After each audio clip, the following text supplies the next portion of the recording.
യഅമ്മുൽ കദിബ്, കള്ളം വ്യാപിക്കും. കാരണം കള്ളത്തിന്റെ മേമ്പൊടി ചേർത്താലേ എൻ്റെ ഈ വാണിജ്യം നടക്കുള്ളൂ എന്ന് മനുഷ്യൻ തെറ്റുദ്ധരിക്കും. എന്നിട്ട് നിബിധങ്ങൾ പറയാണ് സ്വിൻഫാനി മിൻ അഹ്ലിന്നാർ.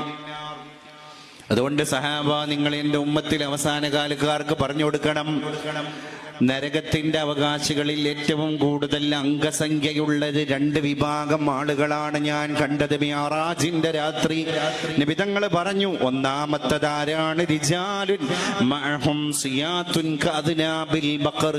പശുവിന്റെ വാല് പോലെ, ഒട്ടകത്തിന്റെ വാല് പോലെ, കുതിരയുടെ വാല് പോലെ, വീണ്ട വാലിനെ പോലെയുള്ള ചാട്ടവാറ് എടുത്തിട്ട് ഇങ്ങനെ നടന്നിട്ട് ഭരണീയത ഇങ്ങനെ ആക്രമിച്ചിട്ട് ജീവിതത്തെ കെട്ടിപ്പടുക്കുന്ന ക്രൂരന്മാരായ ഭരണാധികാരികളെയാണ് ഞാൻ നരകത്തിൽ കൂടുതൽ കണ്ടത്.